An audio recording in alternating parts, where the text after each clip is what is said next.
ಸಾಮಾಜಿಕವಾಗಿಯೂ ಶೈಕ್ಷಣಿಕವಾಗಿ ಧಾರ್ಮಿಕವಾಗಿ ಮತ್ತು ಸಾಂಸ್ಕೃತಿಕವಾಗಿ ಈ ಸಮಾಜಕ್ಕೆ ತನ್ನದೇ ಆದ ಸೇವೆ ಕೊಡುವಂತಹ ಲಯನ್ಸ್ ಇಂಟರ್ನ್ಯಾಷನಲ್ ಕ್ಲಬ್ ವತಿಯಿಂದ ಬಹುಶಃ ಮಂಗಲ ಗಂಗೋತ್ರಿ ವತಿಯಿಂದ ಜಿಲ್ಲಾ ಲಯನ್ಸ್ ಕ್ಲಬ್ಬಿನ ಸಹಕಾರ ಪಡೆದುಕೊಂಡು ಹಮ್ಮಿಕೊಂಡಂಥ ಈ ಒಂದು ಪ್ರೀತಿಪೂರ್ವಕ ಕಾರ್ಯಕ್ರಮದ ಸಭಾವೇದಿಕೆಯಲ್ಲಿ ಉಪಸ್ಥಿತರಿದ್ದು ಸಮಾರಂಭದ ಅಧ್ಯಕ್ಷ ಸ್ಥಾನವನ್ನು ವಹಿಸಿದಂತಹ ಲಯನ್ಸ್ನ ಡಿಸ್ಟ್ರಿಕ್ಟ್ ಗವರ್ನರ್ ಅರವಿಂದ್ ಶೆಣೈಯವರವರೇ, ಈ ಕಾರ್ಯಕ್ರಮದಲ್ಲಿ ಉಪಸ್ಥಿತರಿದ್ದು ಈ ಕಾರ್ಯಕ್ರಮವನ್ನು ನೇತೃತ್ವ ವಹಿಸಿದಂತಹ ಮಂಗಲ ಗಂಗೋತ್ರಿ ಲಯನ್ಸ್ ಕ್ಲಬ್ಬಿನ ಅಧ್ಯಕ್ಷರು ಸನ್ಮಿತ ಶರತ್ ಶೆಟ್ಟಿರವರೇ, ವೇದಿಕೆ ಮೇಲೆ ಉಪಸ್ಥಿತವಂತಹ ಮಾಜಿ ಪಾಸ್ಟ್ ಡಿಸ್ಟ್ರಿಕ್ಟ್ ಪ್ರೆಸಿಡೆಂಟ್ ಆಗಿರುವಂತಹ ನಮ್ಮ ಸನ್ಮಿತರು, ಈ ಕಾರ್ಯಕ್ರಮ ತಮ್ಮ ಸಂಪೂರ್ಣವಾಗಿ ಸಹ ಕೊಟ್ಟಂತಹ ದೇವದಾಸ್ ಭಂಡಾರವರೇ, ಪಾಸ್ಟ್ ಡಿಸ್ಟ್ರಿಕ್ಟ್ ಪ್ರೆಸಿಡೆಂಟ್ ಆಗುವಂಥ KC ಪ್ರಭುರವರೇ, ವೈಸ್ ಡಿಸ್ಟ್ರಿಕ್ಟ್ ಗವರ್ನರ್ ಆಗಿರುವಂತಹ ಗೋವರ್ಧನ್ ಶೆಟ್ಟಿರವರೇ, ಇನ್ನೂರ ವೈಸ್ ಪ್ರೆಸಿಡೆಂಟ್ ಆಗಿರುವಂತಹ ವೆಂಕಟೇಶ್ ಹೆಬ್ಬಾರವರೇ, ಈ ಕ್ಯಾಬಿನೆಟ್ನಲ್ಲಿ ಇರುವಂಥ ಗೌರವ ಸನ್ಮಿತರಾಗಿರುವಂತಹ ಚಂದ್ರಗೌಡ್ರೆ, ಬಾಲಕೃಷ್ಣ ಹೆಗ್ಡೆ ಅವರೇ, ಅದೇ ಸುದರ್ಶನ್ ಪಡಿಯಾರ್ ಅವರೇ, ಇನ್ನಿತರ ಎಲ್ಲ ನಮ್ಮ ಗಣ್ಯ ಅತಿಥಿಗಳೇ, ಮುಂದಿರುವ ನನ್ನ ಗುರು ಹಿರಿಯರೇ, ಸೋದರರೇ, ಆತ್ಮ ಮಿತ್ರರೇ, ಲಯನ್ಸ್ ಕ್ಲಬ್ಬಿನ ಎಲ್ಲ ನಮ್ಮ ವಿವಿಧ ಹಂತದ ಜಿಲ್ಲಾ ಮಟ್ಟದ ನಮ್ಮ ವಿವಿಧ ಪ್ರದೇಶ ಮಟ್ಟದ ಅಧಿಕಾರಿ ಮತ್ತು ಸನ್ಮಿತ್ರ ವರ್ಗದವರೇ, ಬಹುಶಃ ನಮಗೆ ಅತ್ಯಂತ ರವೀಂದ್ರ ಮಾಸ್ಟರ್ ಅವರೇ, ಪ್ರಸಾದ್ ಅವರೇ, ಬಹುಶಃ ನಮ್ಮ ಬಹುಶಃ ಎಲ್ಲ ಹಿರಿಯರಿದ್ದಾರೆ, ಡಾಕ್ಟರ್ ಅವರೇ, ಅದಕ್ಕೆ ಎಲ್ಲರನ್ನು ಕೂಡ ನಾನು ನಮ್ಮ ರಾಧಾಕೃಷ್ಣ ಅವರೇ ಎಲ್ಲರಿಗೂ ಸೇರಿಸಿಕೊಂಡು ಇಲ್ಲಿ ಸೇರುವ ಎಲ್ಲ ನಮ್ಮ ಗಣ್ಯ ಅತಿಥಿಗಳೇ, ಅತ್ಯಂತ ಸಂತೋಷವಾಗ್ತದೆ ಇವತ್ತಿನ ಈ ಕಾರ್ಯಕ್ರಮದಲ್ಲಿ ಭಾಗವಹಿಸಲಿಕ್ಕೆ. ಬಹುಶಃ ಇವತ್ತು ನನಗೆ ಈಗಾಗಲೇ ಬಿಡುವಿಲ್ಲದಿದ್ದು ಕೂಡ ದೇವದಾಸ್ ಬಂಡಿ ಅವರು ಮೊನ್ನೆ ಫೋನ್ ಮಾಡಿ ಈ ರೀತಿ ಕಾರ್ಯಕ್ರಮ ಇದೆ ಅಂತ ಹೇಳಿದಾಗ, ಅದು ಕೂಡ ಲಯನ್ಸ್ ಅಂತ ಹೇಳಿದಾಗ ನಾನು ತಕ್ಷಣದ ನಾನು ಒಪ್ಪಿಕೊಂಡೆ. ಒಂದು ಯಾಕೆ ಅಂತ ಹೇಳಿದರೆ, ಲಯನ್ಸ್ ಕ್ಲಬ್ ಮಾಡುವಂಥ ಕಾರ್ಯಕ್ರಮಕ್ಕೆ ಬಹುಶಃ ಇಲ್ಲ ಅಂತ ಹೇಳಲಿಕ್ಕೆ ಸಾಧ್ಯ ಇಲ್ಲ. ನಾನು ಶಾಸಕನ ಸಂದರ್ಭದಲ್ಲಿ ಅದಕ್ಕೆ ಬಹುಶಃ ನಾನು ಸದಸ್ಯನಾಗಿ ತನ್ನಿಂದ ನಾವು ಕೂಡ ಅವರಿಂದ ಏನೆಲ್ಲ ಕೆಲಸ ಕಾರ್ಯ ಮಾಡಬೇಕಾ ಅಥವಾ ನಾವು ಹೇಗಿರಬೇಕಂತೇಳಿ ನಮ್ಮ ವಿವಿಧ ಸದಸ್ಯರಿಂದ ಮತ್ತು ನಿಮ್ಮ ಸಂಘ ಸಂಸ್ಥೆಯಿಂದ ಕೂಡ ನಾವು ಕೂಡ ಕಲಿತದ್ದು ಭಾಳಷ್ಟು ಇದೆ ಅಂತ ಹೇಳಲಿಕ್ಕೆ ನಾನು ಇವತ್ತು ಬಯಸ್ತೇನೆ. ಎರಡನೇದಾಗಿ ದೇವದಾಸ್ ಭಂಡಾರಿ ಕರೆದಾಗ ಅವ್ರು ಯಾವುದೋ ಒಂದು ಕಾರ್ಯಕ್ರಮ ಕೊಟ್ಟರು ಕೂಡ ಅದನ್ನು ಶಿಸ್ತುಬದ್ಧವಾಗಿ ಸಿಸ್ಟಮ್ ಹಾಕಿ ಮಾಡುವಂಥ ದೊಡ್ಡ ಮಟ್ಟದ ವ್ಯಕ್ತಿತ್ವ. ನನ್ನ ಊರಲ್ಲಿ ಈ ಪ್ರದೇಶದಲ್ಲಿ ನನಗೆ ಏನಾದರೂ ಎಂಥ ಕಷ್ಟಕರವಾದ ಏನೋ ಸಮಸ್ಯೆ ಇದ್ದರೆ ಅದನ್ನು ಬಹುಶಃ ದೇವದಾಸ್ ಭಂಡಾರಿಗೆ ಒಪ್ಪಿಸುವಂಥದ್ದು ಮತ್ತು ಪ್ರಸಾದ್ ಕಾಜು ಅವರಿಗೆ. ದೇವದಾಸ್ ಬಹುಶಃ ಎರಡು ಇಲ್ಲಿ ನಮ್ಮ ಮುಡಿಪಿನಲ್ಲಿ ಇವತ್ತು ನಮ್ಮ ಪಂಚಾಯತ್ ಬಿಲ್ಡಿಂಗ್ ಇದೆ. ನಾವೊಂದು ಉದಾಹರಣೆ ಹೇಳೋದಷ್ಟೇ, ಪಂಚಾಯತಿನ ಹಳೆಯ ಬಿಲ್ಡಿಂಗ್ ಉತ್ತಮವಾದ ಸ್ಥಳ, ಅಲ್ಲಿ ಮುಂದೆ ಕಮರ್ಷಿಯಲ್ ಕಾಂಪ್ಲೆಕ್ಸ್ ಕಟ್ಟಬೇಕಂತ ಇತ್ತು. ನನಗೆ 24 ಹಿಂದೆ ಹೋಗಲಿ ಅದು ಎಷ್ಟೋ ನಾಲೆ ಅಂತ ಇತ್ತು. ಬಹುಶಃ ಇವತ್ತು ನಾನು ಹೇಳಿದೆ ನಮ್ಮ ದೇವದಾಸ್ ಭಂಡಾರಿ ಅವರಿಗೆ, ಇದರ ಒಂದು ಬಿಲ್ಡಿಂಗ್ ಕಮಿಟಿ ಅಧ್ಯಕ್ಷ ವಹಿಸಿಕೊಂಡು ನಮ್ಮ ಗಣೇಶ್ ಮಧ್ಯದಲ್ಲಿ ಸಹಕರಿಸಿಕೊಂಡು ಒಂದು ಬಿಲ್ಡಿಂಗನ್ನು ಮಾಡಬೇಕು. ಅನುದಾನ ನಾವು ಸರ್ಕಾರದ್ದು ಕೊಡ್ತದೆ, ಅದನ್ನು ನೆತ್ತೊದಗಿಸ್ಕೊಳ್ಬೇಕಲ್ಲ. ಸರ್ಕಾರದ ಕೆಲಸ ಅಷ್ಟು ಸುಲಭದ ಕೆಲಸ, ಅಲ್ಲಲ್ಲಿ ಶಾರ್ಟ್ ಸರ್ಕ್ಯೂಟ್ ಆಗ್ತದೆ. ಇನ್ನು ಅಲ್ಲಿ ಸರಿಪಡಿಸಿಕೊಂಡು ಹೋಗುವಂಥ ಒಂದು ಗುಣಮಟ್ಟವನ್ನು ಹಾಕ್ಕೋತ ಬೇಕು. ವಹಿಸಿಕೊಂಡ ನಂತರ ಇವತ್ತು ಬಹುಶಃ ಭಾಳ ಸಮಸ್ಯೆ ಇತ್ತು. ಅದು ನನಗೆ ಆಗಾಗ ಫೋನ್ ಮಾಡಿ ಬಂದು ಪ್ಲ್ಯಾನ್ ಚೇಂಜ್ ಮಾಡಿ ಇಂಜಿನ್ ಜೊತೆ ಮಾತಾಡಿಕೊಂಡು ಮತ್ತು ಅದು ಗುತ್ತಿಗೆದಾರನ್ನು ನೋಡಿಕೊಂಡು ಬಹುಶಃ ಇವತ್ತು ಅಲ್ಲಿ ಒಂದು ಹಂತದ ಆ ಕಟ್ಟಡ ಇವತ್ತು ಸರ್ಕಾರಿ ಕಟ್ಟಡ ಆದರೂ ಕೂಡ ಅದು ಒಂದು ಬಂದತ್ತೆ ಎದ್ದು ನಿಲ್ಲಲಿಕ್ಕೆ ಅದಕ್ಕೂ ದೇವದಾಸ್ ಭಂಡಾರಿ ಕೂಡ ಕಾರಣಕರ್ತನ ಭಾಳ ಹೆಮ್ಮೆಯನ್ನು ಹೇಳಲಿಕ್ಕೆ ನಾನು ಇವತ್ತು ಇದೆಲ್ಲ ಕೂಡ ದೇವದಾಸ್ ಭಂಡಾರಿ ಅವರಿಗೆ ತಮ್ಮ ಲಯನ್ಸ್ ಮುಖಾಂತರ ಸಿಕ್ಕಿದಂಥದ್ದು ಟ್ರೈನಿಂಗ್ ಅಂತ ಕೂಡ ಇವತ್ತು ಹೇಳಲಿಕ್ಕೆ ನಾನು ಇವತ್ತು ಬಯಸ್ತೇನೆ. ಅದನ್ನು ಇದನ್ನೆಲ್ಲ ಬೆಳೆಸಿಕೊಂಡು ಬಹುಶಃ ನನಗೆ ಲಯನ್ಸ್ ಕ್ಲಬ್ ಇವತ್ತು ನಮ್ಮ ಸಮಾಜದ ವಿವಿಧ ಹಂತದಲ್ಲಿ ಬೇರೆ ಬೇರೆ ರೀತಿಯ ಕೆಲಸ ಕಾರ್ಯಗಳು ಮಾಡಿಕೊಂಡು, ಅದು ಸಾಮಾಜಿಕವಾಗಿ, ಧಾರ್ಮಿಕಲ್ಲಿ, ಶೈಕ್ಷಣಿಕ ಇರಲಿ, ಆರೋಗ್ಯ ಕ್ಷೇತ್ರದಲ್ಲಿ ತನ್ನದೇ ಆದ ಕೆಲಸ ಕಾರ್ಯಗಳು ಮಾಡಿಕೊಂಡು ಈ ರಾಜ್ಯದ ಮತ್ತು ನಮ್ಮ ಜಿಲ್ಲೆಯ ಮತ್ತು ನಮ್ಮ ಈ ಪ್ರದೇಶದ ಅಭಿವೃದ್ಧಿಗೆ ಒಂದು ಕಾಣದ ಕೈಗಳಾಗಿ ತಮ್ಮೆಲ್ಲ ಸೇವೆ ಕೂಡ ತಾವಿವತ್ತು ಮಾಡಿದ್ದೀರಂತ ಹೇಳಲಿಕ್ಕೆ ನಾನು ಇವತ್ತು ಇಚ್ಛಿಸುವಂಥದ್ದು. ಬಹುಶಃ ತಾವೆಲ್ಲರೂ ಕೂಡ ಬೇರೆ ಬೇರೆ ಕೆಲಸ ಕಾರ್ಯಗಳಿದ್ದರೂ ಕೂಡ ಎಲ್ಲರೂ ಕೂಡ ಜೊತೆ ಸೇರಿಕೊಂಡು ಲಯನ್ಸ್ ಒಂದು ಕುಟುಂಬ ಅಂತ ಅರ್ಥ ಮಾಡಿಕೊಂಡು ಜನರಿಗೆ ಏನು ಪ್ರಯೋಜನ ಆಗುವಂಥ ಕೆಲಸ ಆಗಬೇಕು ಮತ್ತು ದೂರದರ್ಶಿತ್ವದ ಯೋಜನೆಯನ್ನು ನೀವು ಹಮ್ಮಿಕೊಳ್ಬೇಕಂತ ಆಲೋಚನೆ ಮಾಡಿ ಹಂತವಾಗಿ ಹಲವಾರು ಕೆಲಸ ತಾವತ್ತು ಮಾಡಿದಿರಿ. ನಾನು ಅದನ್ನೊಂದು ಹೇಳಲಿಕ್ಕೆ ಹೋದರೆ ಭಾಳಷ್ಟು ಹೊತ್ತಿದೆ. ಒಂದು ಕಾಕ್ಲೆ ಇಂಪ್ಲಾಂಟ್ ಬಗ್ಗೆ ಬಹುಶಃ ಇವತ್ತು ದೇವದಾಸ್ ಭಂಡಾರಿ ಮಾತಾಡಿದ್ರು. ಇದು 10-12 ವರ್ಷಗಳ ಹಿಂದೆ. ಈಗ ಎಲ್ಲರಿಗೂ ಕೂಡ ಕಾಕ್ಲೆ ಇಂಪ್ಲಾಂಟ್ ಏನಂತ ಗೊತ್ತಿದೆ, ಹಾಗೆ ಯಾರಿಗೂ ಕೂಡ ಏನಂತ ಕೂಡ ಗೊತ್ತೇ ಇಲ್ಲ. ಒಂದು ಆಪ್ರೇಷನ್ ಆಗಬೇಕಾದ್ರೆ 11 ಲಕ್ಷ 12 ಲಕ್ಷ ರೂಪಾಯಿ ಅದನ್ನು ಹೇಳ್ತಾಯಿದ್ರು. ಬಹುಶಃ ಅದನ್ನು ನಾವು ಈಗ ಹೇಳಿದ್ದೆ. ಆಗ ನಮ್ಮಲ್ಲಿ ಸ್ಟೇಟ್ನಲ್ಲಿ ದೊಡ್ಡ ಮಟ್ಟದ ಡಾಕ್ಟರ್ಸ್ ಕೂಡ ಇಲ್ಲ. ಡೆಲ್ಲಿಂದ ಸ್ಪೆಷಲಿಸ್ಟ್ ಕಾರ್ಡ್ ಈಗೆಲ್ಲ ಫೆಲೋಶಿಪ್ ಆಗಿ ಟ್ರೈನಿಂಗ್ ಆಗಿ ಭಾಳಷ್ಟು ಜನ ಇವತ್ತು ಇದ್ದಾರೆ. ಅವತ್ತು ಬಹುಶಃ ಇವತ್ತು ಆ ಕ್ಯಾಂಪನ್ನು ಇವತ್ತು ಹಮ್ಮಿಕೊಂಡು ಗುರುತಿಸಿಕೊಂಡು ಅಲ್ಲಿಂದ ನಾವು ಉಚಿತವಾಗಿ ನಾವು ಇವತ್ತು ಪ್ರಾರಂಭ ಮಾಡಿ ಅದರ ನಂತರ ಇವತ್ತು ರಾಜ್ಯ ಮಟ್ಟದೇ ಕಾಕ್ಲಿಯರ್ ಇಂಪ್ಲಾಂಟ್ ಸ್ಕೀಮ್ ಅಂತ ಇವತ್ತು ತಂದು ಬಹುಶಃ ಎಲ್ಲರಿಗೂ ಕೂಡ ಇವತ್ತು ನಾವು ಉಚಿತವಾಗಿ ಅದನ್ನು ಮಾಡುವಂಥ ವ್ಯವಸ್ಥೆ ಸರ್ಕಾರದ ಮುಖಾಂತರ ನಾವು ಇವತ್ತು ಮಾಡ್ತಾ ಇದ್ದೇವೆ. ಅದಕ್ಕೆ ನಾನು ಹೇಳೋದೇನಂತ ಹೇಳಿದರೆ, ಸರ್ಕಾರದ ವಿವಿಧ ಯೋಜನೆಗಳೇನಿದೆಯಾ ಅದರಲ್ಲಿ ಲಯನ್ಸ್ ಕ್ಲಬ್ ಒಂದು ಕೊಂಡಿಯಾಗಿ ತಮ್ಮ ಕೆಲಸವನ್ನು ನಿರ್ವಹಿಸಬೇಕಂತ ಕೂಡ ನಾನು ಹೇಳಲಿಕ್ಕೆ ನಾನು ಇವತ್ತು ಬಯಸ್ತೇನೆ. ನಮ್ಮಲ್ಲಿ ಭಾಳಷ್ಟು ಯೋಜನೆಗಳಿದೆ, ಅದು ಸಮರ್ಪಕವಾಗಿ ಜನರಿಗೆ ಮುಟ್ಟಿಸಲಿಕ್ಕೆ ಅಷ್ಟು ಸಮರ್ಪಕ ಮುಟ್ತಾ ಇಲ್ಲ. ಅಂದರೆ ಬೇರೆ ಬೇರೆ ಕಾರಣಗಳಿರ್ಬೋದು. ಒಂದು ಬಹುಶಃ ಅದು ಅಧಿಕಾರಿಗಳ ಆಸಕ್ತಿ ಅಷ್ಟು ನಮಗೆ ಸರ್ಕಾರದಲ್ಲಿ ನಾವಿದ್ದು ನಾನು ಮಂತ್ರಿಯಾಗಿ ಒಂದು ಯೋಜನೆ ರೂಪಿಸ್ಬೋದು. ಅದು ಸರ್ಕಾರ ಮುಟ್ಟಬೇಕಾದ್ರೆ ಅದ್ರ ಅಷ್ಟೇ ಆಸಕ್ತಿಯಿಂದ ಕೆಲಸ ಮಾಡುವಂಥ ಅಧಿಕಾರಿ ವರ್ಗ ಕೂಡ ನಮಗೆ ಇವತ್ತು ಅತ್ಯಗತ್ಯ ಕೂಡ ಕಾಣ್ತದೆ. ಮತ್ತು ಜನರ ಸಮಸ್ಯೆಯನ್ನು ಅರ್ಥ ಮಾಡಿ ಹೇಳುವವರು ಕೂಡ ಬೇಕಾಗಬಹುದು. ಅದಕ್ಕಾಗಿ ಬಹುಶಃ ನಾನು ಹೇಳಿದ ಸರ್ಕಾರದ ಏನು ವಿವಿಧ ಯೋಜನೆಗಳೇನಿದೆಯಾ ಅದೊಂದು ಕೊಂಡಿಯಾಗಿ ಲಯನ್ಸ್ ಕ್ಲಬ್ ಕೆಲಸ ತಾವು ಇವತ್ತು ನಿರ್ವಹಿಸಬೇಕು. ಅದಕ್ಕೆ ಏನಲ್ಲಿ ಯೋಜನೆ ಬೇಕಾ ನಾವು ಕೂತ್ಕೊಂಡು ಚರ್ಚೆ ಮಾಡಿ ಯಾವ ಯೋಜನೆ ತಾವು ತಗೊಳ್ಬೋದು, ಜನ ಅದನ್ನು ಒಂದು ಮೇಲುಸ್ತುವಾರಿಗೆ ಅದನ್ನು ನೋಡ್ಕೊಳ್ಬೋದು ಅಂತ ನಾನು ಇವತ್ತು ಹೇಳಲಿಕ್ಕೆ ಬಯಸ್ತೇನೆ. ಅದಕ್ಕಾಗಿ ನಮ್ಮೆಲ್ಲರ ಉದ್ದೇಶ ಅಂತ ಹೇಳಿದರೆ, ಸ್ವಸ್ಥವಾದ ಸಮಾಜ, ಅಭಿವೃದ್ಧಿಯ ಕರ್ನಾಟಕ ಮತ್ತು ಬಲಿಷ್ಠದ ಭಾರತ ಇದು ನಿರ್ಮಾಣ ಆಗಬೇಕಾದ್ರೆ ನಾವೆಲ್ಲರೂ ಕೂಡ ಅತ್ಯಂತ ಸತ್ಪ್ರಜೆಯಾಗಿ ಬಹುಶಃ ಇವತ್ತು ತಮ್ಮ ತಮ್ಮ ಕೆಲಸ ಕಾರ್ಯಗಳು ಮಾಡುವಂಥ ಅವಕಾಶ ಇವತ್ತು ಆಗಬೇಕಾಗ್ತದೆ. ಆದ ಕಾರಣ ತಾವು ಕೂಡ ಇವತ್ತು ಸಮಾಜದ ಬೇರೆ ಬೇರೆ ಇವತ್ತು ವಿಚಾರದ ನೋಡಿಕೊಂಡು ಜನಸಾಮಾನ್ಯ ಸಮಸ್ಯೆಗಳು ಏನು ಅಂತ ಭಾಳ ಸ್ಪಷ್ಟವಾಗಿ ತಮ್ಗೆ ಗೊತ್ತಿದ್ದ ಸಂದರ್ಭದಲ್ಲಿ ಅದು ನಮ್ಮ ಗಮನಕ್ಕೆ ತರುವಂಥ ಕೆಲಸ ನಿಮ್ಮ ಎಲ್ಲರಿಂದ ಆಗಬೇಕಂತ ಹೇಳಲಿಕ್ಕೆ ನಾನು ಇವತ್ತು ಬಯಸ್ತೇನೆ. ನಾನು ಯಾವಾಗಲೂ ಮಾತು ಹೇಳ್ತಾ ಇರ್ತೇನೆ, ಸಂಘ ಸಂಸ್ಥೆಗಳು ಮತ್ತು ಸರ್ಕಾರ ಅದು ಸಮಾಜದ ಎರಡು ಕಣ್ಣಿದ್ದಾಗೆ. ಸಂಘ ಸಂಸ್ಥೆಗಳು ಮತ್ತು ಸಮಾಜ ನಮ್ಮ ಸರ್ಕಾರ ಅದು ಎರಡು ಕಣ್ಣುಗಳಿದ್ದಾಗೆ. ಯಾಕಂತೇಳಿದರೆ ಒಂದು ಕಣ್ಣು ಸಮಾಜದಲ್ಲಿರುವಂಥ ಎಲ್ಲ ಸಮಸ್ಯೆಗಳನ್ನು ನೋಡಿಕೊಂಡು ಜನರ ಕಷ್ಟಗಳನ್ನು ಇವತ್ತು ನೋಡಿಕೊಂಡು ಅರ್ಥ ಮಾಡಿಕೊಂಡು ಅದನ್ನು ಸರ್ಕಾರಕ್ಕೆ ಹೇಳುವುದಾದರೆ ಸರ್ಕಾರ ಆ ಸಮಸ್ಯೆಗಳನ್ನು ಬಗೆಹರಿಸುವಂಥ ಕೆಲಸ ನಾವು ಇವತ್ತು ಮಾಡಬೇಕಾಗ್ತದೆ. ಯಾವಾಗ ಸಂಘ ಸಂಸ್ಥೆಗಳು ಮತ್ತು ಜನಪ್ರತಿನಿಧಿಗಳನ್ನು ಕಣ್ಣನ್ನು ಮುಚ್ತಾರ ಆವಾಗ ಸಮಾಜ ಕತ್ತಲಿಗೆ ಹೋಗುವಂಥ ಪರಿಸ್ಥಿತಿ ಆಗ್ತದೆ. ಅದಕ್ಕಾಗಿ ಬಹುಶಃ ನಾವು ಈ ಸಮಾಜವನ್ನು ಬೆಳಕಿನಲ್ಲಿ ತರಬೇಕಾದ್ರೆ ತಾವು ಕೂಡ ಇವತ್ತು ಅಲರ್ಟ್ ಆಗಿದ್ದುಕೊಂಡು ಇರುವಂಥ ವಿಚಾರ ನಮ್ಮ ಗಮನಕ್ಕೆ ತಂದು ಅದನ್ನು ನಾವು ಸರಿಪಡಿಸುವಂಥ ದೊಡ್ಡ ಮಟ್ಟದ ಒಂದು ನೇತೃತ್ವ ತಾವೇನು ವಹಿಸಿದ್ದೀರಾ, ಅದು ಇನ್ನಷ್ಟು ಮುಂದುವರಿಸ್ಕೊಂಡು ಬರುವಂಥ ವಿಚಾರ ಇವತ್ತು ಆಗಲಿ. ಅದರ ಜೊತೆಯಲ್ಲಿ ಇವತ್ತು ಜನಾಂಗವನ್ನು ಅತ್ಯಂತ ಸತ್ಪ್ರಜೆಯಾಗಿ ತಯಾರು ಪಡ್ಕೊಡೋದೇ ನಮ್ಮ ದೊಡ್ಡ ಮಟ್ಟ ಅಗತ್ಯತೆ ಇವತ್ತಿದೆ. ಯಾಕಂತ ಹೇಳಿದರೆ ನಾವು ಎಲ್ಲರೂ ಕೂಡ ಅತ್ಯಂತ ಸತ್ಪ್ರಜೆಯಾದ ಯುವ ಜನಾಂಗವನ್ನು ಇವತ್ತು ನಾವು ತಯಾರು ಮಾಡಬೇಕಾದ್ರೆ ಅದು ನಿಮ್ಮಂಥ ಸಂಘ ಸಂಸ್ಥೆ ನೋಡಿಕೊಂಡು ಬೇರೆಯವರು ಕಲಿಬೇಕಂತ ಕೂಡ ನಾನು ಹೇಳಲಿಕ್ಕೆ ನಾನು ಇವತ್ತು ಬಯಸ್ತೇನೆ. ನಮಗೆ ಇವತ್ತು ಸಮಾಜವನ್ನು ಉತ್ತಮ ದಿಕ್ಕಿನಲ್ಲಿ, ಯಾಕೆ ಒಂದು ಇಂಜಿನಿಯರ್ ಆಗ್ಬೋದು, ಅಡ್ವೊಕೇಟ್ ಆಗಲಿಕ್ಕೆ ಕಾಲೇಜ್ ಇದೆ, ಇಂಜಿನಿಯರ್ ಆಗಲಿಕ್ಕೆ ಕಾಲೇಜ್ ಇದೆ, ಅಡ್ವೊಕೇಟ್ ಆಗಲಿಕ್ಕೆ ಕಾಲೇಜ್ ಇದೆ. ಅದು ಅತ್ಯುತ್ತಮವಾದ ವ್ಯಕ್ತಿತ್ವ ಸತ್ಪ್ರಜೆ ಆಗಲಿಕ್ಕೆ ಬಹುಶಃ ಯಾವುದೇ ಕಾಲೇಜುಗಳು ಇಲ್ಲ. ಈ ರೀತಿಯ ಸಂಘ ಸಂಸ್ಥೆ ಸೇರಿಕೊಂಡು ಪರಸ್ಪರ ಒಬ್ಬೊಬ್ಬರು ಅರ್ಥ ಮಾಡಿಕೊಂಡು ತಾಳ್ಮೆ, ಪ್ರೀತಿ, ವಿಶ್ವಾಸ ಒಂದು ಕುಟುಂಬದ ರೀತಿ ಹೇಗೆ ಹೋಗಿ ಸಮಾಜಕ್ಕೆ ತನ್ನದೇ ಆದ ಕೊಡುಗೆಯನ್ನು ಭಾಳ ಸೈಲೆಂಟಾಗಿ ಕೊಡ್ಬೋದು ಅಂತ ಹೇಳಿಕೊಂಡು ಬಹುಶಃ ತಮ್ಮ ಲಯನ್ಸ್ ಕ್ಲಬ್ ಅಂತ ಸಂಘ ಇವತ್ತು ನಮಗೆಲ್ಲರಿಗೂ ಕೂಡ ಒಂದು ಮಾರ್ಗದರ್ಶನ, ಒಂದು ಸ್ಫೂರ್ತಿ ಅಂತ ಕೂಡ ನಾನು ಹೇಳಲಿಕ್ಕೆ ನಾನು ಇವತ್ತು ಬಯಸುವಂಥದ್ದು. ಅದಕ್ಕೆ ಆದಷ್ಟು ಎಷ್ಟು ಯುವ ಜನಾಂಗವನ್ನು ಸೇರಿಸಲಿಕ್ಕೆ ಸಾಧ್ಯವಿದೆಯಾ ಅಥವಾ ಬೇರೆ ಬೇರೆ ಕಡೆ ಹೋಗಿ ಬಹುಶಃ ಯುವ ಜನಾಂಗ ಸಂಘಟಿಸಲಿಕ್ಕೆ ಅವ್ರಿಗೆ ವಿಶೇಷವಾದ ಆ ಒಂದು ಮಾರ್ಗದರ್ಶನ, ಆ ಸಂದೇಶ ಕೊಡಲಿಕ್ಕೆ ಸಾಧ್ಯವಿದೆ. ಅದನ್ನು ನಾವು ಅತಿ ಅಗತ್ಯವಾಗಿ ಮಾಡುವಂಥ ವಿಚಾರ ಕೂಡ ಇವತ್ತು ಆಗಬೇಕಾಗ್ತದೆ. ಅದಕ್ಕೆ ನಾನು ಭಾಳಷ್ಟು ಕಡೆ ನಾನು ಯಾವಾಗಲೂ ಹೇಳ್ತಾ ಇರ್ತೇನೆ. ಯಾಕೆಂತ ಹೇಳಿದರೆ ನಮ್ಮ ದೇಶ ಬಲಿಷ್ಠವಾಗಬೇಕಂತೇಳಿ ನಮ್ಮ ಪ್ರತಿಯೊಬ್ಬರ ಕನಸು. ನಮ್ಮ ದೇಶ ಬಲಿಷ್ಠವಾಗಬೇಕಾದ್ರೆ ನಾವು ಆಡುವ ಮಾತು ಮತ್ತು ಮಾಡುವ ಕೆಲಸ ಅದು ಸಮಾಜ ಮತ್ತು ದೇಶಕ್ಕೆ ಪೂರಕವಾಗುವಂಥ ಮಾತು ಮತ್ತು ಕೆಲಸ ಆದರೆ ನಮ್ಮ ದೇಶ ತನ್ನಿಂತಾನೆ ಒಂದನೇ ಸ್ಥಾನಕ್ಕೆ ಹೋಗಿ ಮುಡ್ತದೆ. ಇಲ್ಲಿ ಏನು ಕೂಡ ಟೆನ್ಷನ್ ಏನೂ ಇಲ್ಲ. ದೇವರು ಏನೆಲ್ಲ ಬೇಕು ಇಲ್ಲಿ ಅದೆಲ್ಲ ಕೂಡ ಕೊಟ್ಟಿದ್ದಾನೆ. ಪ್ರಕೃತಿ ಕೊಟ್ಟಿದ್ದಾರೆ, ಸಮುದ್ರ ಕೊಟ್ಟಿದ್ದಾರೆ, ನದಿ ಕೊಟ್ಟಿದ್ದಾರೆ. ಏನೆಲ್ಲ ಬೇಕು ಒಂದು ದೇಶಕ್ಕೆ, ಈ ದೇಶಕ್ಕೆ ಇರುವಷ್ಟು ಬೇರೆ ಯಾವುದೇ ದೇಶಕ್ಕೆ ಕೂಡ ದೇವರು ಕೊಡಲಿಲ್ಲ. ನಾವು ಮಾತ್ರ ಸರಿ ಇರಬೇಕಂತದ್ದು ಅಗತ್ಯತೆ ಇರುವಂಥದ್ದು. ನೀವು ಬೇರೆ ದೇಶಕ್ಕೆ ಹೋದರೆ ವರ್ಷಕ್ಕೆ 1 ಹಬ್ಬ, 2 ಹಬ್ಬ, 3 ಹಬ್ಬ, ತಪ್ಪಿದರೆ 4 ಹಬ್ಬ. ನಮ್ಮ ಊರಲ್ಲಿ ದಿವಸಕ್ಕೆ 4 ಹಬ್ಬ. ಅಲ್ಲಿ ಹೋದ ಕಡೆಯಲ್ಲಿ ಹಬ್ಬಗಳು ಸಿಕ್ಕುವಂಥ ಅವಕಾಶ ಆಗ್ತದೆ.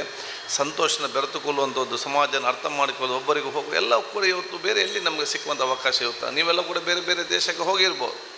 ಅದು ಎಲ್ಲಿಯ ಒಂದು ವಾತಾವರಣ ಬಹುಶಃ ನಿಮಗೆ ಎಲ್ಲಿಯೂ ಕೂಡ ಸಿಕ್ಕಲಿಕ್ಕೆ ಸಾಧ್ಯನೇ ಇಲ್ಲ.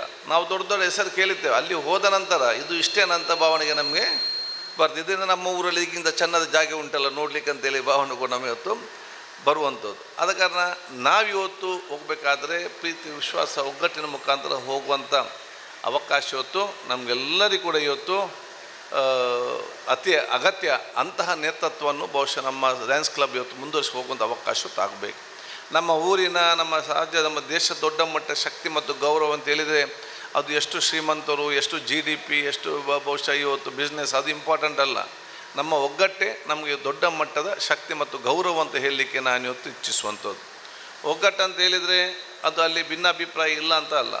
ಒಗ್ಗಟ್ಟು ಅಂತ ಹೇಳಿದರೆ ಸಾಮರಸ್ಯ. ಸಾಮರಸ್ಯ ಅಂತ ಹೇಳಿದರೆ ಭಿನ್ನಾಭಿಪ್ರಾಯ ಬಿಟ್ಟು ಸಾಮರಸ್ಯ ಇರಲಿಕ್ಕೆ ಸಾಧ್ಯನೇ ಇಲ್ಲ. ಎರಡು ಮನುಷ್ಯರಲ್ಲಿ ಬರ್ತಾರೆ, ಅಲ್ಲಿ ಬೇರೆ ಬೇರೆ ಅಭಿಪ್ರಾಯಗಳು ಬರೋದು ಸ್ವಾಭಾವಿಕ ಬಂದೇ ಬರ್ತದೆ. ಅದು ಇದ್ದಂಥ ಭಿನ್ನಾಭಿಪ್ರಾಯಗಳ ಸಕಾರಾತ್ಮಕ ಸ್ವೀಕರಿಸಿಕೊಂಡು ಪರಸ್ಪರ ಒಬ್ಬರಿಗೊಬ್ಬರು ಅರ್ಥ ಮಾಡಿಕೊಂಡು ಚರ್ಚಿಸಿ ನಾವೆಲ್ಲರೂ ಕೂಡ ಭಾರತೀಯರಂತೇಳಿ ನಾವು ಒಗ್ಗಟ್ಟಿನಿಂದ ಕೈ ಹಿಡಿದು ನಾವು ಮುಂದೆ ಹೋಗ್ತೇವಲ್ಲ, ಅದು ನಿಜವಾದ ಸಾಮರಸ್ಯ. ಅಂಥ ಸಾಮರಸ್ಯವನ್ನು ಬಹುಶಃ ಲಯನ್ಸ್ ಕ್ಲಬ್ಬನ್ನು ಕಟ್ಟಲಿಕ್ಕೆ ತಮ್ಮ ನೇತೃತ್ವವನ್ನು ವಹಿಸ್ಕೊಳ್ಬೇಕಂತ ಹೇಳಲಿಕ್ಕೆ ನಾನು ಇವತ್ತು ಬಯಸ್ತೇನೆ. ಅದು ಭಾಳ ಕಷ್ಟದ ಕೆಲಸ. ಯಾಕಂತ ಹೇಳಿದರೆ ಈ ಕಡೆ ನಿಂತು ಇವನ ಪರವಾಗಿ ಮಾತಾಡಬೇಕಾದ್ರೆ ನಿಮ್ಗೆ ಎಷ್ಟು ಬೇಕಾದರೆ ಮಾತಾಡ್ಬೋದು, ಇಲ್ಲಿ ನಿಂತು ಇವನ ಪರವಾಗಿ ಮಾತಾಡಬೇಕಾದ್ರೆ ನಿಮಗೆ ಎಷ್ಟು ಬೇಕಾದರೂ ಏನು ಕಷ್ಟ ಇಲ್ಲ. ಆದರೆ ನನಗೆ ನೀವು ಬೇಕು, ನಾವು ಜೊತೆಯಲ್ಲೆಲ್ಲ ಒಗ್ಗಟ್ಟಿನಿಂದ ಹೋಗಬೇಕಂತೇಳಿ ಇಬ್ಬರನ್ನು ಕೂಡ ಜೊತೆ ಕರ್ಕೊಂಡು ಹೋಗುವಂಥ ಕೆಲಸ ಅಷ್ಟು ಸುಲಭದ ಕೆಲಸ, ಭಾಳ ಕಷ್ಟದ ಕೆಲಸ. ಅದು ಎಷ್ಟೇ ಕಷ್ಟ ಆದರೂ ಕೂಡ ಆ ಒಂದು ಜವಾಬ್ದಾರಿಯನ್ನು ನಾವು ಕೈ ಬಿಡಬಾರ್ದು ಅಂತ ನಾನು ಹೇಳಲಿಕ್ಕೆ ನಾನು ಇವತ್ತು ಬಯಸ್ತೇನೆ. ಅದೇ ನಮ್ಮ ಸಮಾಜಕ್ಕೆ, ದೇಶಕ್ಕೆ ಅತ್ಯಂತ ಕೊಡುಗೆ. ಸಮಾಜದ ಸರ್ವವನ್ನು ಕೂಡ ಕಟ್ಟಿಕೊಂಡು ತಗೊಂಡು ಹೋಗುವಂಥ ದೊಡ್ಡ ಮಟ್ಟದ ಆ ನೇತೃತ್ವವನ್ನು ಸಮಾಜದಲ್ಲಿ ಬಹುಶಃ ಲಯನ್ಸ್ ಕ್ಲಬ್ ಕೂಡ ಬೇರೆ ಬೇರೆ ಅವರ ಸಂಘ ಸಹಕಾರ ಪಡೆದುಕೊಂಡು ಅದು ನೇತೃತ್ವವನ್ನು ಲಯನ್ಸ್ ಕ್ಲಬ್ಬಿನೆಲ್ಲ ಮುಖ್ಯಸ್ಥ ವಹಿಸ್ಕೊಳ್ಬೇಕು ಅಂತ ನಾನು ಕಳಕಳಿನ ಹೇಳಲಿಕ್ಕೆ ನಾನು ಇವತ್ತು ಇಚ್ಛಿಸ್ತೇನೆ. ಅದಕ್ಕಾಗಿ ಬಹುಶಃ ಇವತ್ತು ನಿಮ್ಮೆಲ್ಲರ ಸಹಕಾರ, ನಿಮ್ಮೆಲ್ಲರ ಆಶೀರ್ವಾದದಿಂದ, ನಿಮ್ಮೆಲ್ಲರ ಪ್ರಾರ್ಥನೆಯಿಂದ, ಯಾಕಂತೇಳಿ ಭಾಳಷ್ಟು ಜನ ಮತ ಇಲ್ಲದರೂ ಕೂಡ ಬಹುಶಃ ದೂರ ನಿಂತು ಪ್ರಾರ್ಥನೆ ಮಾಡಿದ್ದಾರೆ, ಸೋಷಿಯಲ್ ಮೀಡಿಯಾ ಹಾಕಿದ್ದಾರೆ, ವಿಶೇಷ ಮಾಡಿದ್ದಾರೆ. ಎಲ್ಲನೂ ಕೂಡ ನಾನು ಅರ್ಥ ಮಾಡಿಕೊಂಡು ಬಹುಶಃ ಇವತ್ತು 5ನೇ ಬಾರಿಗೆ ಇವತ್ತು ಶಾಸಕನಾಗಿ ನಾನು 4 ಇಲಾಖೆಯ ಸಚಿವನಾಗಿ, ಅದು ಆರೋಗ್ಯ ಇಲಾಖೆ ಇರಲಿ, ಆಹಾರ ಇಲಾಖೆ ಇರಲಿ, ನಗರ ಅಭಿವೃದ್ಧಿ ಇಲಾಖೆಯಲ್ಲಿ, ವಸತಿ ಇಲಾಖೆ ಇರಲಿ, ಈ 4 ಇಲಾಖೆಯ ಸಚಿವನಾಗಿ ಸಿದ್ದರಾಮಯ್ಯವರು ಪ್ರತಿಪಕ್ಷದ ನಾಯಕನಾಗಿದ್ದಾಗ ಅದರ ಉಪನಾಯಕನಾಗಿ ಇಡೀ ವಿಧಾನಸಭೆಯನ್ನು ನಡೆಸಿ, ಮತ್ತು ಸರ್ಕಾರ ಬಂದಾಗ ಸಭಾಧ್ಯಕ್ಷನಾಗಿ ಇವತ್ತು 3 ವರ್ಷ ಸಭಾಧ್ಯಕ್ಷ ಸ್ಥಾನ ಇವತ್ತು ನಡೆಸಿಕೊಂಡು ಬಹುಶಃ ಇವತ್ತು ಬಂದಿದ್ದೆ. ನಾನು ಸಭಾಧ್ಯಕ್ಷ ಸ್ಥಾನ ವಹಿಸೋ ಸಂದರ್ಭದಲ್ಲಿ ಭಾಳ ಚರ್ಚೆ ಇತ್ತು. ಸರಿಯಾಗಿ ಕನ್ನಡ ಉಚ್ಚಾರ ಮಾಡಲಿಕ್ಕೆ ಬರುವುದಿಲ್ಲ, ಇಂಥ ಯೂಟಿಗಾದ ಇದನ್ನು ನಿಭಾಯಿಸಲಿಕ್ಕೆ ಸಾಧ್ಯ ಉಂಟಾ? ಕರಾವಳಿ ಪ್ರದೇಶದವರಿಗೆ ಇದನ್ನು ನಿಭಾಯಿಸಲಿಕ್ಕೆ ಸಾಧ್ಯ ಉಂಟಾ? ದೊಡ್ಡ ದೊಡ್ಡ ಲೀಡರ್ಗಳು ವಯಸ್ಸಿನ ದೊಡ್ಡವರಿದ್ದಾಗ ಇದ್ದದಲ್ಲಿ ಸಣ್ಣದಿರುವಂಥ ಕಿರಿಯನಾಗಿ ಯೂಟಿಗಾದರಿಗೆ ಇವರನ್ನು ನಿಭಾಯಿಸಲಿಕ್ಕೆ ಸಾಧ್ಯ ಉಂಟಾ? ಅಥವಾ ತುಳುನಾಡಿನ ತುಳು ಮಾತಾಡುವವರು ಇದನ್ನು ನಿಭಾಯಿಸಲಿಕ್ಕೆ ಸಾಧ್ಯ ಉಂಟಾ ಅಂತೇಳಿ ಭಾಳ ಚರ್ಚೆ ಇತ್ತು. ಆದರೆ ಯಾರು ಸಾಧ್ಯವಿಲ್ಲ ಅಂತ ಎನಿಸಿದ್ರೆ ಅವರಿಗೆ ಸಾಧ್ಯವನ್ನಾಗಿ ಮಾಡಿ ತುಳುನಾಡಿನ ಜನತೆಯನ್ನು ತೋರಿಸಿ ಕೊಟ್ಟಿದ್ದಾರೆ ಅಂತ ಹೇಳಲಿಕ್ಕೆ ನಾನು ಇವತ್ತು ಬಯಸ್ತೇನೆ. ಈಗ ನಿಮ್ಮ ಮುಖಾಂತರ ಮತ್ತು ಆರೋಗ್ಯ ಕ್ಷೇತ್ರದ ಸಿಕ್ಕುವಂಥ ಅವಕಾಶ ಹೊತ್ತಾಗಿದೆ. ಖಂಡಿತವಾಗಿ 2ನೇ ವರ್ಷದ ಅವಧಿಯಲ್ಲಿ ನಿಮ್ಮೆಲ್ಲರೂ ನಮಗೆ ಸಲಹೆ ಸೂಚನೆ ನನಗೆಲ್ಲರಿಗೂ ಕೂಡ ಅತ್ಯಾಗಿ ಏನೇ ನಿಮಗೆ ಒಂದು ಆಲೋಚನೆ ಬಂದರೂ ಕೂಡ ಈ ರೀತಿ ಮಾಡ್ಬೋದು ಅಂತ ಹೇಳಿದರೆ ನನ್ನ ಗಮನಕ್ಕೆ ತನ್ನಿ, ಅದನ್ನು ಕಾನೂನು ಮಾಡಿ ರೂಪಿಸಂತ ಅನುಷ್ಠಾನಕ್ಕೆ ತರೋ ಜವಾಬ್ದಾರಿ ನಂದು. ಯಾವುದು ಆಗ್ತದೆ ಅದು ದೊಡ್ಡ ಮಟ್ಟದ ಪ್ರಯೋಜನ ಇವತ್ತು ಆಗುವಂಥ ಕೆಲಸ ಇವತ್ತು ಆಗ್ತದೆ. ಈ ಕಾಕ್ಲಾ ಇಂಪ್ಲಾಂಟೆಲ್ಲ ದೊಡ್ಡ ದೊಡ್ಡ ಕಡೆಗಳು ನಮಗೆ ಇವ್ರದ್ದು ಐಡಿಯಾನೇ ಕೊಡಲಿಲ್ಲ. ಇದರಲ್ಲಿ ಕೊಟ್ಟದೇ ಒಬ್ಬ ನನಗೆ ಸರ್ಕಾರದ ಅಧಿಕಾರಿಗಳು ಒಬ್ಬ ಒಂದೇ ಒಂದು ಯೋಜನೆ ನಮಗೆ ಬಂದು ಹೇಳೋದಿಲ್ಲ. ಯಾಕೆ ಹೇಳಿದರೆ ಕೆಲಸ ಮಾಡಬೇಕಲ್ಲ, ಇದರಲ್ಲಿ ಅದನ್ನು ಐಡಿಯಾನೇ ಕೊಡೋದಿಲ್ಲ. ಬೇರೆಯವರು ಹೇಳಿದ್ದನ್ನು ಮತ್ತೆ ನಾವು ಕೂತ್ಕೊಂಡು ಕರೆಸಿ ಈ ರೀತಿ ಮಾಡಿ ಅಂತ ಹೇಳಿದಾಗ ಮತ್ತೆ ಅದಕ್ಕೆ ಅದು ಬೈಕ್ ಆ್ಯಂಬುಲೆನ್ಸ್ ಇರಲಿ, ಕಾಕ್ಲಾ ಇಂಪ್ಲಾಂಟ್ ಇರಲಿ, ಭಾಳ ಅದಕ್ಕೆ ನಾನು ಬೇರೆ ಬೇರೆ ಕಮಿಟಿ ಈಗ ಮಾಡಿದ್ದೇನೆ. ಇದರಲ್ಲಿ ಕಣ್ಣಿಗೆ vision committee, mental health committee. ಬಹುಶಃ ನಮ್ಮ ಈ ಮೆಂಟಲ್ ಹೆಲ್ತಲ್ಲಿ ನಾವು ಯೋಜನೆ ರೂಪಿಸಿದ್ದೇವೆ. ಅಲ್ಲಿ ತಿರುಗಾಡುವಂತಹ ಬಲ ಜನ ಇದ್ದಾರೆ, ಕೆಲವರು ಗುರುತಿಸಿಕೊಂಡು ತೆಕ್ಕೊಂಡು ಟ್ರೀಟ್ಮೆಂಟ್ ಮಾಡ್ತಾರೆ. ಅದಕ್ಕಾಗಿ ನಾವು ಜಿಲ್ಲೆಯಲ್ಲಿ ಒಂದು NGO ನಾವು ಇವತ್ತು ಪರಿಗಣಿಸ್ತೇವೆ. ಇದರಲ್ಲಿ ಒಂದು NGO ಬಹುಶಃ ನೀವು ಲಯನ್ಸ್ ಕ್ಲಬ್ ಮುಂದೆ ಬಂದರೂ ಕೂಡ ನಾವು ಅದಕ್ಕೆ ಇವತ್ತು ತಯಾರಿದ್ದೇವೆ. NGO ಅಂತ ಹೇಳಿದರೆ ಯಾರಾದರೂ ಅಲ್ಲಿ ಸುತ್ತಾಡ್ತಿದ್ದರೆ ಮಾನಸಿಕವಾಗಿ ಇನ್ನಿತರದಿಂದ ನಿಮ್ಮೇನು ಮಾಹಿತಿ ಬಂದರೆ ಅವ್ರನ್ನ ಹೋಗಿ ಕರ್ಕೊಂಡು ಬಂದು ಅವನು ಆರೈಕೆ ಮಾಡೋದು ಕೆಲಸ. ಅವ್ರಿಗೆ ಬಹುಶಃ ವರ್ಷಕ್ಕೆ 30 ಲಕ್ಷ ರೂಪಾಯಿ ಇವತ್ತು ಸರ್ಕಾರ ಕೂಡ ಇವತ್ತು ಅದನ್ನು ನಡೆಸಲಿಕ್ಕೆ ಇವತ್ತು ಕೊಡುವಂಥ ಕೆಲಸ ಕೂಡ ಇವತ್ತು ಮಾಡ್ತದೆ. ಇಂಥವು ನಮಗೆ ಯಾರು ಬಂದು ಬೆಂಗಳೂರಿನಲ್ಲಿ ಬ್ಯಾನಿಯನ್ ಎಂಬ ಒಂದು ಅತ್ಯುತ್ತಮವಾಗಿ ತಮ್ಮ ಕೆಲಸ ನಿರ್ವಹಿಸಿದೆ. ಸೊ ಜಿಲ್ಲೆಯಲ್ಲಿ ಯಾರು ಮುಂದೆ ಬಂದರೂ ಕೂಡ ಈ ರೀತಿ ನಾವು ಇವತ್ತು ತಮ್ಮ ಸಹಕಾರ ಕೊಡೋದು ಕೆಲಸ ಮಾಡ್ತೇವೆ. ಅಷ್ಟು ಮಾತ್ರ ಅದು ಬೇರೆ ಬೇರೆ ರೀತಿಯ ಯೋಜನೆ ನೀವೇನಲ್ಲಿ ಇದೆಯಾ, ಯಾವುದು ಸಾಧ್ಯವಿದೆ ಅದನ್ನು ನೋಡಿಕೊಂಡು ಬಹುಶಃ ಒಂದು NGO ಆಗಿ ನಿಮಗೆ ಕೆಲಸ ನಿರ್ವಹಿಸಲಿಕ್ಕೆ ಏನು ಅವಕಾಶನ ಖಂಡಿತವಾಗಿ ಇವತ್ತು ಕೊಡ್ತೇವೆ. ಅದಕ್ಕಾಗಿ ಮುಂದಿನ ದಿನಗಳಲ್ಲಿ ನಿಮ್ಮೆಲ್ಲರ ಆಶೀರ್ವಾದ ಮುಖಾಂತರ ಬೇರೆ ಬೇರೆ ಕೆಲಸ ಕಾರ್ಯಗಳು ಇವತ್ತು ಇದೆ. ಬಹುಶಃ ನಾನು ಇವತ್ತು ಏನು BPLಗೆ ಮಾತ್ರ ಇವತ್ತು ಆಪ್ರೇಷನ್ ಮತ್ತು ಇನ್ನಿತರ ವಿಚಾರಗಳಿಗೆ ನಾವೇನು ಫ್ರೀ ಟ್ರೀಟ್ಮೆಂಟ್ ಇದೆ, ಯಾವುದು ಸರ್ಕಾರಿ ಆಸ್ಪತ್ರೆಯಲ್ಲಿ ಸಿಕ್ಕುವುದಿಲ್ಲ. ಅವರು ಪ್ರೈವೇಟ್ ಆಸ್ಪತ್ರೆಗೆ ಹೋದಾಗ ಅವರಿಗೆ ಉಚಿತವಾಗಿ ಕೊಡಬೇಕೆಂಬ ನಾವು ಆದೇಶ ಮಾಡಿದ್ದೇವೆ. ಅವತ್ತು ನಾನೇ ಮಂತ್ರಿ ಆಗಿದ್ದಾಗ 2013ನಲ್ಲಿ ಆರೋಗ್ಯಶ್ರೀ ಅಂತ ನಾನು ಸ್ಟಾರ್ಟ್ ಮಾಡಿದ್ದೆ. ಅದನ್ನೇ ಬಹುಶಃ ಇವತ್ತು ಸೆಂಟ್ರಲ್ ನಾವು ಇವತ್ತು ಕಾಪಿ ಮಾಡಿಕೊಂಡು ಆಯುಷ್ಮಾನ್ ಭಾರತ್ ಅಂತ ಯೋಜನೆ ಇವತ್ತು ಇದೆ. ಅದು ಬಿ ಪಿ ಎಲ್ನವರಿಗೆ ಮಾತ್ರ ಇವತ್ತು ನಮ್ಮ ಖಾಸಗಿ ಆಸ್ಪತ್ರೆಯಲ್ಲಿ ಫ್ರೀಯಾಗಿ ಆ ಯೋಜನೆಯಲ್ಲಿ ಯಾರಾದರೂ ಟ್ರೀಟ್ಮೆಂಟ್ ತಗೊಂಡ್ರೆ ಅವರಿಗೆ ಆಸ್ಪತ್ರೆ ಒಂದು ನಯ ಪೈಸೆ ಚಾರ್ಜ್ ಮಾಡಬಾರ್ದು. ಅದು ರೂಲ್ಸ್ ಇರುವಂಥದ್ದು. ಇದನ್ನೆಲ್ಲ ಕೂಡ ನಿಮ್ಮ ಲ್ಯಾಂಡ್ಸ್ಕೇಪ್ ಮಾನಿಟರ್ ಮಾಡ್ಬೋದು, ಸರಿ ಆಗ್ತದಾ ಇಲ್ವಾ, ಇದು ನಮ್ಮ ಗಮನಕ್ಕೆ ಕೂಡ ತರಬೇಕು. ಭಾಳಷ್ಟು ನಾನು ಆಸ್ಪತ್ರೆ ನೋಡಿದ್ದೇನೆ, ಫ್ರೀಯಾಗಿ ನಾವು ಕಾನೂನು ಮಾಡಿದರೂ ಕೂಡ ಭಾಳಷ್ಟು ಆಸ್ಪತ್ರೆಯಲ್ಲಿ ಮತ್ತೆ 30-40 ಸಾವಿರ ರೂಪಾಯಿ ತಗೊಳ್ತಾರೆ. ಒಂದು ಹೇಗೆ ಅಂತೇಳಿ ಬಂದ ತಕ್ಷಣ ಅವ್ರನ್ನ ಅಡ್ಮಿಟ್ ಮಾಡಿ ನಿಮ್ಮದು ಎಪ್ರೂವ್ ಇನ್ನೂ ಕೂಡ ಬರಲಿಲ್ಲ, ಇನ್ನು 3 ದಿವಸ ನಂತರ ಬಂದು ಈ 3 ಅಲ್ಲಿ ತನಕ ನೀವು ಬಿಲ್ಲು ಕಟ್ಟಬೇಕು ಅಂತ ಯಾವುದೇ ವಿಚಾರ ಇಲ್ಲ. ಯಾವುದೇ ನಮ್ಮ ಗಮನಕ್ಕೆ ತಂದರೆ ಅದನ್ನೆಲ್ಲ ಕೂಡ ನಾವು ಸರಿಪಡಿಸ್ತೇವೆ. ಮತ್ತು ಕೆಲವೊಮ್ಮೆ 2 ಲಕ್ಷ ಬಿಲ್ ಮಾಡಿ ಅದು 1 ಲಕ್ಷ ಸರ್ಕಾರದಿಂದ ಬಂದರೆ 1 ಲಕ್ಷ ನೀವು ಕೊಡಬೇಕು, ಇವರಿಗೆ ಪಾಪ ಗೊತ್ತಿರೋದಿಲ್ಲ ಬಡವರಿಗೆ. ಅಂಥದ್ದು ಯಾವುದೂ ಇಲ್ಲ. ನಾವೆಲ್ಲ ಕೂಡ 100% ಇವತ್ತು ಬಿ ಪಿ ಎಲ್ನವರಿಗೆ ಇವತ್ತು ಫ್ರೀಯಾಗಿ ಕೊಡುವಂಥ ಯೋಜನೆ ಇಟ್ಟಿದೆ. ಅದನ್ನು ಸಮರ್ಪಕವಾಗಿ ಅದಕ್ಕಾಗಿ ನಾವು ಆರೋಗ್ಯ ಮಿತ್ರ ಅಂತ ಕೂಡ ಒಬ್ಬರನ್ನ ಇಟ್ಟಿದ್ದೇವೆ. ಅದು ನಾವು ದುಡ್ಡು ಕೊಡೋದವರಿಗೆ ಸರ್ಕಾರವೇ ಈ ಜನರ ಪರವಾಗಿ ಕರ್ಕೊಂಡೋಗಿ ಮಾತಾಡಲಿಕ್ಕೆ ವ್ಯವಸ್ಥೆ ಮಾಡಬೇಕಂತ ಹೇಳಿಕೊಂಡು ಅದನ್ನು ಸ್ವಲ್ಪ ಸರಿಯಾಗಿ ಸ್ಟ್ರೀಮ್ಲೈನ್ ಮಾಡಲಿಕ್ಕೆ ನಿಮ್ಮಂಥ ಸಂಘ ನಮಗೆ ಅಗತ್ಯ. ಸರಿಯಾಗಿ ನಡೀತಾ ಇಲ್ವಾ, ಹೇಗೆ ಅವ್ರು ಹೇಗೆ ಕಾಪ್ರೇಟ್ ಮಾಡ್ಬೋದು ಅಂತ ಹೇಳಿಕೊಂಡು ಅದು ಸ್ವಲ್ಪ ಸ್ಟ್ರೀಮ್ಲೈನ್ ಮಾಡಿದರೆ ಸರಿಯಾಗಿ ಅದು ಜನರಿಗೆ ಮುಟ್ಟುವಂಥ ವ್ಯವಸ್ಥೆ ಆಗ್ತದೆ. ಸೊ ನಿಮ್ಮೆಲ್ಲರ ಆಶೀರ್ವಾದ, ನಮ್ಮ ಜನರ ದೊಡ್ಡ ಮಟ್ಟ ಬೇಡಿಕೆ ಅಂತ ಹೇಳಿದರೆ ಬರೀ ಬಿ ಪಿ ಎಲ್ನವರಿಗೆ ಮಾತ್ರ ಅಲ್ಲ, ಎ ಪಿ ಎಲ್ನವರಿಗೆ ಕೂಡ ಅದನ್ನು ಮುಂದುವರಿಸ್ಕೊಳ್ಬೇಕಂತ ಇವತ್ತು ಕೇಳಿದ್ದೀರಿ. ನಾವು ಮುಂದಿನ ದಿನಗಳಲ್ಲಿ ಆ ಆಲೋಚನೆ ಕೂಡ ನಾನು ಮಾಡ್ತಾ ಇದ್ದೇನೆ. ಸರ್ವರಿಗೂ ಕೂಡ ಉಚಿತವಾಗಿ ಕೊಡಬೇಕೆಂಬ ಉದ್ದೇಶ ಇವತ್ತಿದೆ. ಅದನ್ನು ಮುಖ್ಯಮಂತ್ರಿ ಜೊತೆ ಮಾತಾಡಿಕೊಂಡು ಬಹುಶಃ ಮುಂದೆ ತಗೊಂಡು ಕೆಲಸ ಇವತ್ತು ಆಗುವಂಥದ್ದು. ಅದೇ ಅವತ್ತು ನಾನು ಮುಖ್ಯಮಂತ್ರಿ ಇದ್ದಾಗ ಆಯುಷ್ಮಾನ್ ಯೋಜನೆ ಅಂತ ಮಾಡಿದ್ದೆ. ಯಾರಾದರೂ ಆಕ್ಸಿಡೆಂಟ್ ಎಲ್ಲಿಯಾದರೂ ಆದರೆ ಅವರಿಗೆ ಬಹುಶಃ ಇವತ್ತು ಫಸ್ಟ್ 25,000 2 ಡೇಸ್ ತನಕ ಫ್ರೀಯಾಗಿ ಕೊಡಬೇಕು. ಎಲ್ಲಿ ಅವನಾದರೂ ಕೂಡ ಅದಕ್ಕೆ B P L card, A P L card ಅಂತೆಲ್ಲ ಯಾವ ದೇಶದ ಕೊಡೋಕ್ಕೆ ವಿದ್ಯಾರ್ಥಿಗಳಿದ್ದಾರೆ, ಟೂರಿಸ್ಟ್ನವರಿದ್ದಾರೆ, ಅಲ್ಲಿ ಬರೋ ಏನಾದರೂ ಹೆಚ್ಚು ಕಮ್ಮಿ ಆದರೆ 2 ಡೇಸ್ ಕೊಡಬೇಕು. ಯಾಕೆಂದರೆ 2 ದಿವಸ ನಂತರ ಅವ್ರಿಗೆ ಏನೋ ಜ್ಞಾನ ಬಂದರೆ ಮತ್ತು ಅವನ ತೀರ್ಮಾನ ಎಲ್ಲಿ ಇರಬೇಕಾ, ಎಲ್ಲಿ ಹೋಗಬೇಕಂತೇಳಿ, ಅಥವಾ ಅವನ ಕುಟುಂಬಸ್ಥರು ಹೊತ್ತು ಬರ್ತಾರೆ. ಬಹುಶಃ ಅದು ನಾನು ಹೋದ ನಂತರ ಸ್ಥಗಿತಗೊಂಡಿತ್ತು. ಅದಕ್ಕೆ ಮತ್ತೆ ಚಾಲನೆ ಕೊಡಬೇಕು. ಮತ್ತು ಅದು 20,000 ಅಲ್ಲ, ಅದು 1 ಲಕ್ಷ ರೂಪಾಯಿ ತನಕ ಅದನ್ನು ಜಾಸ್ತಿ ಮಾಡಿ ಯಾರೇ ಆಕ್ಸಿಡೆಂಟ್ ಒಳಪಟ್ಟರೂ ಕೂಡ 1 ಲಕ್ಷ ತನಕ ಸರ್ಕಾರವೇ ಅದನ್ನು ಮೊದಲ ಹಂತದಲ್ಲಿ ಕೊಡುವಂಥ ಒಂದು ಯೋಜನೆ ಕೊಡಿ ಇವತ್ತು ನಾನು ಮಾನ್ಯ ಮುಖ್ಯಮಂತ್ರಿ ಗಮನಕ್ಕೆ ತಂದು ಚರ್ಚಿಸ್ತಾ ಇದ್ದೇನೆ. ಇದಕ್ಕೆಲ್ಲ ನಿಮ್ಮ ಆಶೀರ್ವಾದ ಅವಕಾಶ ಆಗಲಿ. ಅದೇ ರೀತಿ 2-3 ಯೋಜನೆಗಳು ಇವತ್ತು ನಾನು ಜನಪರವಾಗಿ ಇವತ್ತು ಆಲೋಚನೆ ಮಾಡಿ ಬಹುಶಃ ನಾವು ಅದನ್ನು ಸ್ಟ್ರೀಮ್ಲೈನ್ ಮಾಡಿ ಇವತ್ತು ತರ್ತಾ ಇದ್ದೇವೆ. ಇದಕ್ಕೆಲ್ಲ ನಿಮ್ಮ ಸಲಹೆ ಸಹಕಾರ ಮಾರ್ಗದರ್ಶನ ಅಗತ್ಯ. ಇಂಥ ಬೇರೆ ಏನಾದರೂ ಯೋಜನೆ ತರೋದಿದ್ದರೆ ಬಹುಶಃ ನಮ್ಮ ಗಮನಕ್ಕೆ ತರುವಂಥ ಕೆಲಸ ತಾವು ಮಾಡಿ, ನಾವು ಮುಂದೆ ನಿಂತು ಆ ಕೆಲಸವನ್ನು ಮಾಡಿಕೊಂಡು ನಾವು ಹೋಗುವಂಥ ಕೆಲಸ ನಾವು ಮಾಡ್ತೇವೆ. ಅದರ ಜೊತೆಯಲ್ಲಿ ನನಗೆ ಡಯಾಲಿಸಿಸ್ ನಾವೆಲ್ಲ ಅವತ್ತು ನಾನೇ ಪ್ರಥಮ ಬಾರಿಗೆ ಡಯಾಲಿಸಿಸ್ ಕೇಂದ್ರವನ್ನು ಎಲ್ಲ ತಾಲೂಕಲ್ಲಿ ಪ್ರಾರಂಭ ಮಾಡಬೇಕಂತೇಳಿ ಆಗ ನಮ್ಮ ಟೆಕ್ನಿಷಿಯನ್ ಸಿಗ್ತಾ ಇರಲಿಲ್ಲ. ಹಾಗಾಗಿ ಒಂದೊಂದು ತಾಲೂಕಿನಲ್ಲಿ 1 ವರ್ಷ ಅಂತ ಮಾಡಿ 5 ವರ್ಷದಲ್ಲಿ 5 ತಾಲೂಕನ್ನು ನಾವು ಮಾಡುವಂಥ ಯೋಜನೆ ಇತ್ತು. ಈಗ ಎಲ್ಲ ತಾಲೂಕು ಜಿಲ್ಲಾ ಕೇಂದ್ರದಲ್ಲಿ ಇದೆ. ಅದು ನಮಗೆ ಇವತ್ತು ಕಷ್ಟ ಏನು ಗೊತ್ತಾಗ್ತದೆ ಅಂತೇಳಿ ಭಾಳಷ್ಟು ಜನ ದೂರದಿಂದ ಬರ್ತಾ ಇದ್ದಾರೆ. ಅವ್ರಿಗೆ ಟ್ರಾವೆಲ್ ಮಾಡಿಕೊಂಡು ಹೋಗೋದೇ ಸ್ವಲ್ಪ ಕಷ್ಟದ ಪರಿಸ್ಥಿತಿ ಕೂಡ ಕೆಲವೊಂದು ಕಡೆ, ಎಲ್ಲ ಕಡೆ ಅಲ್ಲ, ಕೆಲವೊಂದು ಕಡೆ ಆಗ್ತಾಯಿದೆ. ಅದನ್ನು ಕೂಡ ನಾನು ಚರ್ಚೆ ಮಾಡಿದ್ದೇನೆ. ಗುರುತಿಸಿಕೊಂಡು ಬಹುಶಃ ನಾವು ಮೊಬೈಲ್ ಇವತ್ತು ಡಯಾಲಿಸಿಸ್ ಸೆಂಟರನ್ನು ಆ ಒಂದು ಪ್ರದೇಶಕ್ಕೆ ಹೋಗಿ ಅಲ್ಲಿದ್ದರೆ ಬಹುಶಃ ಅವರ ಹತ್ತಿರದಲ್ಲೇ ಅದನ್ನು ಮಾಡುವಂಥ ವ್ಯವಸ್ಥೆ ಕೂಡ ಇವತ್ತು ಬಹುಶಃ ಸಂದರ್ಭದಲ್ಲಿ ಇದೆಲ್ಲ ಕೂಡ ಇದಕ್ಕೆಲ್ಲ ನಿಮ್ಮ ಸಹಕಾರ ನಮಗೆಲ್ಲರೂ ಕೂಡ ಅಗತ್ಯ. ಅದಕ್ಕೆ ನೀವು ಕೂತ್ಕೊಂಡು ಚರ್ಚಿಸಿ ನಾವು ಉತ್ತಮ ರೀತಿಯಿಂದ ಯೋಜನೆ ಕೊಡ್ಬೋದಾ ಅದಕ್ಕೆಲ್ಲ ಕೂಡ ಸಹಕರಿಸುವಂಥ ನಾನು ಇವತ್ತು ಕೇಳಿಕೊಳ್ತಾ ಬಹುಶಃ ದೀರ್ಘವಾಗಿ ಮಾತಾಡದೆ ನಿಮ್ಮ ಪ್ರೀತಿಪೂರ್ವಕ ಒಂದು ಏನು ಗೌರವ ಇದೆ, ಇದೊಂದು ಜವಾಬ್ದಾರಿ ಅಂತ ಎನಿಸಿಕೊಂಡು ನಾನು ಯಾವಾಗಲೂ ನನ್ನ ಕೆಲಸ ಮಾಡುವಾಗ ಅದು ಮಂತ್ರಿ ಇರಲಿ, ಶಾಸಕನಿರಲಿ, ನಾನು ಸಭಾಧ್ಯಕ್ಷ ಕೂತ್ಕೊಂಡಾಗ ನಾನು ಯಾವುದೇ ನನ್ನ ಕೆಲಸ ಕಾರ್ಯಗಿರಲಿ ಅದು ನಾನು ಒಂದೇ ನನ್ನ ತಲೆಯಲ್ಲಿಟ್ಟುಕೊಂಡು ನನ್ನ ಮಾತು ಮತ್ತು ಕೆಲಸ ಇರುವಂಥದ್ದು.